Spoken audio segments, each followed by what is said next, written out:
Friends, thank you for joining us today. My name is Sunil Chandy, and this is Ask a Priest.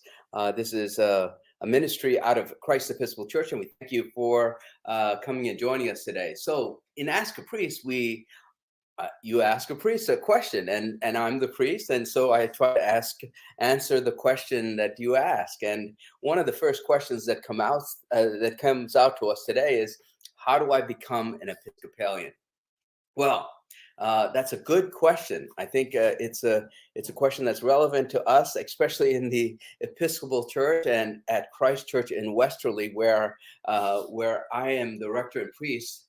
This is an important question for those who are coming into our church and visiting from other traditions, whether mostly from the Catholic or the Baptist or the Congregational or even the Lutheran Church, or even sometimes people just come from just not even coming from a particular tradition, but just they're drawn to spirituality in some sense. And so, they come into our church and they engage in these folks come in and they hear the sermon, they listen to the beautiful music that's ancient and also compelling and relevant to our days. And then we have this wonderful liturgy and a sense of community that's engaged as all these people worship in church. And then we go, of course, to the another liturgical experience, which is after our official service is over, we go into coffee hour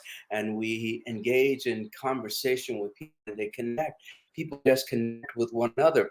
And so when a newcomer, a new person to our church comes in, they sense this community and they sense also the joy and the hope that's present in our community, as well as this idea that we're created for something deeper, a deeper purpose, not just for simply existing, but for living with a purpose that's divine, given to us by God. And so eventually, as people come to our church, and they come often, and then they ask, well, how do I become an Episcopalian?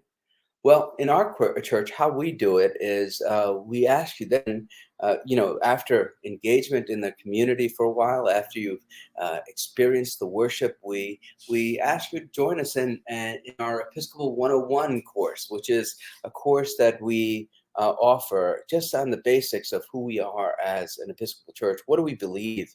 What do we stand for? And our history, some of the theologies that govern us and in our relationship with God and with one another. And so we ask you to take that course, and then we enter into a deeper conversation with you. And then you might at that time consider joining the Episcopal Church officially. Usually that course is between 4 and 6 weeks. And sometimes we offer an Episcopal 102 course for those who want to go into a deeper understanding, a deeper dive into the theologies governing the Episcopal Church. So eventually, this becomes, for newcomers, this could be the entranceway into our church. And then as you enter into it, and as we enter into a deeper conversation, you might consider being either confirmed if you're coming from a tradition that doesn't confirm people of faith. If you are, say, Catholic and you've had baptism and confirmation, then you are received into the Episcopal Church, and then through a bishop, an experience with our bishop when he comes and does services with us, and then at that time, if you are a lapsed Episcopalian, or if you have been, just restarting your experience, you've already been confirmed and baptized in the Episcopal tradition, you could reaffirm your faith as you re-engage it. Or you could just, if you're coming from a tradition that only baptizes, then you'd actually then go through confirmation, experience of confirmation. And then finally, of course, if you come from no tradition at all and you're a spiritual seeker and you come to our church, you start to see the joy, the hope that's present here. Also, the connection with a larger idea of purpose and meaning, then you might consider being baptized and then confirmed in the Episcopal Church. And so all of those are ways in which you are coming into the Episcopal Church as part of its membership.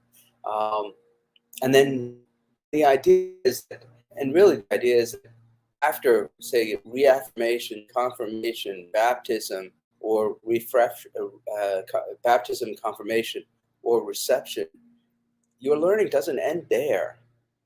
We enter, it's the beginning of a relationship with you and God, and week in and week out, you are learning something new about the world, about how God lives in the world, how God is embodied in the world and in your experience, and then you start to think and talk about it in this community of faith as we talk about how Jesus embodied or incarnated God in the midst of community. And so in this community, you constantly are learning and growing, becoming who God hopes you to become as an Episcopalian.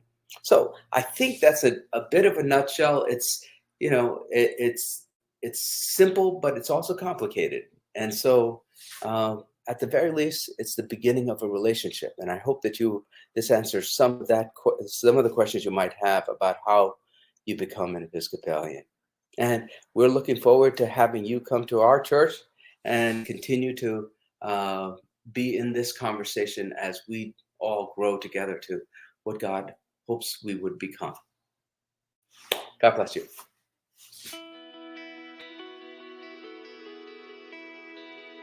Thanks for watching. Did you know that you can join Christ Church from anywhere in the world? If you're feeling connected to what we're doing, email us today at communicate@christchurchwesterly.org.